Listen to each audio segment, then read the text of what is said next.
ताज भाई के बारे में जाहिर है कि जितना सादका आपा एक सारी ज़िंदगी का ताल्लुक़ और नाहिद ने बहुत ज़बरदस्त तरीके से हमारे साथ ताज भाई का जाहिर है कि एक मुख्तलिफ रिश्ता था।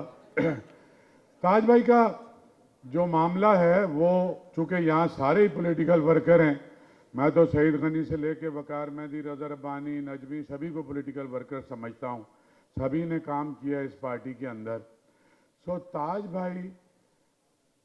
तकरीबन फाउंडर पीपल्स पार्टी के वर्कर थे और सोच समझ के कोई 1967 में एक 25 साल का लड़का उसने एक देखा कि कोई ऐसा कोई प्रो पीपल पार्टी बनने जा रही है जो इस मुल्क के लोगों के लिए बेसिकली ताज भाई जो है ना लेफ्टिस्ट थे। मदर अब्बास इस पे कुछ गुफ्तगू करेंगे। लेफ्टिस्ट थे, सुर्खे थे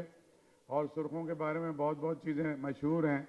लेकिन बुनियादी बात यह है कि वो दुनिया के तमाम इंसानों के लिए एक बेहतर ज़िंदगी का ख्वाब, इक्वल अपॉर्चुनिटी टू एवरीबडी और एक इक्वालिटी पे बिलीव करते थे, समाज की बराबरी पे बिला तफरीक के रंग और नस्ल और मज़हब और ज़बान। सो ताज भाई की दो बातें और थी। हल्का सा तो नाहिद ने बताया कि हल्का सा रोमांस की झलक इन्होंने दिखाई। मुझे तो मुकम्मल पता है कि इंतहाई स्पिरिचुअल आदमी भी थे और इंतहाई रोमांटिक आदमी थे। और नाहिद का जब इनका 36 का आंकड़ा फिट हुआ शादी से पहले तो मेरे कमरे में लेके आए नाहिद को और कहा कि बहुत अच्छी खातून है। मैं जानता था नाहिद को और बहुत बड़ी बहन का मैं जानता हूँ नाहिद को। तो मुझे उस वक्त उन्होंने ये नहीं बताया कि इनका कुछ इरादा और है, लेकिन वो मुझे नज़र आ रहा था, हुस्न से इश्क छलकता नज़र आता है मुझे वाली सूरत हाल थी। और फिर उन्होंने कहा कि नाहिद को भी मेंबर होना चाहिए। हमने कहा नाहिद को बिल्कुल मेंबर होना चाहिए।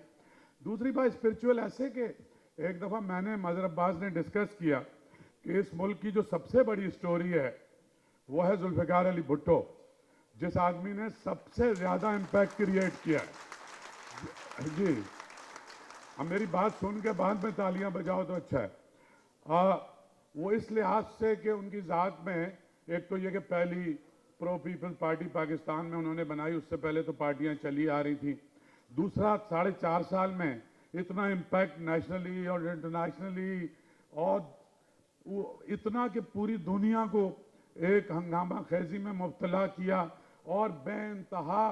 कत्ल और खून और सजाएं और रोमांस, मतलब और सभी कुछ उनकी ज़िंदगी में है। सो मज़हर और हम चूँकि 45 साल के दोस्त हैं, सो मैंने कहा कि मज़हर एक फ़िल्म बनानी चाहिए हमें जुल्फ़िकार अली भुट्टो की ज़िंदगी पे, क्योंकि कमर्शियली भी मैंने कहा जो उनके मद्दा है वो तो देखेंगे, उनके जो मुखालफिन हैं उससे ज़्यादा वो फिल्म देखेंगे,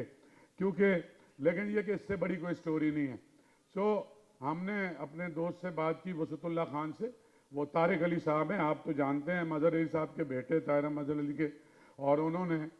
ज़िया-उल हक के मार्शला में एक BBC के लिए एक मिनी सीरियल लिखा था, उसका नाम था लेपर्ड एंड फॉक्स, यानी लोमड़ी और शेर चीता, यानी जुल्फ़िकार अली भुट्टो और ज़िया-उल हक। सो हमने उसका स्क्रिप्ट मंगाया। हमने कहा पीपल्स पार्टी में वाहिद ऐसा कौन आदमी है जिससे इस तरह की गुफ्तगू की जा सकती। तो हमें नज़र ही ताज भाई आए। तो ताज भाई को मैंने फ़ोन किया, ताज भाई मेरे पास आ गए ऊपर कमरे में और ताज भाई ने मुझे कहा, ताज भाई से मैंने डिस्कस किया तो ताज भाई ने मुझे बहुत खुश हुए, जाहिर सी बात है, उन्होंने कहा कि फिल्म बनाते। तो मैंने कहा इनके ख़ानदान से भी बात करनी पड़ेगी, उनका मैं ये करता हूँ। लेकिन उस बीच में जो बातें हुई वो बात उनकी स्पिरिचुअलिटी की मैं बात कर रहा हूँ। वो जितना हज़रत अली या इमाम हुसैन के साथ उनका रिश्ता था वो तो सभी का है, जितने प्रो पीपल लोग हैं, जितने भी लोग ऐसे हैं जो जुल्म के ख़िलाफ़ हैं, मैं समझता हूँ वो हुसैन के साथ हैं। और ज़ाहिर है वो जबर की क़ुव्वतों के मुखालिफ लोग जितने भी हैं, लेकिन वो जुल्फ़िकार अली भुट्टो के साथ भी स्पिरिचुअल अकीदत रखते थे। मुझे उन्होंने अपने ख्वाब सुनाया और उन्होंने जोड़ने की कोशिश की कि वो जो जुल्फ़िकार अली उनका नाम था, बेसिकली वो जो अली की तलवार थी उससे था और ये कहीं और से आया था। اور انہوں نے مجھ سے اپنا خواب بھی بیان کیا اور انہوں نے وہاں سے سلسلہ ذوالفقار علی بھٹو کا جوڑا. خیر وہ اسکرپٹ ہم نے دیکھا تو ہم نے دیکھا کہ اس اسکرپٹ میں کوئی اتنی زیادہ ڈیپتھ نہیں تھی کہ اس پہ کوئی ایسی فلم بنا سکیں, اور اس کی پھر باقی جو معاملات ہیں میں بیان نہیں کرنا چاہتا کہ وہ فلم کیوں نہیں بنی, لیکن کوئی قوالی نہیں چھوڑی انہوں نے, کوئی مشاعرہ نہیں چھوڑتے تھے, چپکے سے میرے پاس آتے تھے. مجھے 18-19 سال یہاں ہو گئے, اور جب وہ ایڈوائزر بھی تھے, جب قائم علی شاہ صاحب کے ساتھ بھی تھے, ویسے بھی ان کا پارٹی پہ انفلوئنس تھا. چپکے سے آگے مجھ سے ہلکا سے ایک جملہ کہتے تھے کہ آپ کہیں تو میں بات کروں قائم علی شاہ صاحب سے, یا آپ کہیں تو مطلب کسی طرح کی بھی سپورٹ آپ کو چاہیے ہو جو کام آپ کر رہے ہیں. سو ظاہر ہے کہ انہوں نے ڈرامے لکھے, انہوں نے اداکاری کی, اور انہوں نے ایک بھرپور زندگی گزاری, لیکن بنیادی بات جو ہے وہ جو ذوالفقار علی بھٹو بھی آپ سے چاہتے تھے, میں آپ کو پیغام دے رہا ہوں سب کو, اور میں بے نظیر بھٹو کا تو میں گواہ ہوں, میری موجودگی میں بے نظیر بھٹو صاحبہ نے وہ یہ چاہتی تھی کہ پیپلز پارٹی کا جو ورکر ہے اس کو پتہ ہو علوم کا, اسے پولیٹیکل ہسٹری کے بارے میں معلوم ہو, اسے پتہ ہو کہ پارٹیاں کس طرح سے بنتی ہیں اور کس طرح سے ٹوٹتی ہیں اور ان کو مضبوط کیسے کیا جاتا ہے, اور انہیں تاریخ کا پتہ ہو اور انہیں ماڈرن علوم کا پتہ ہو.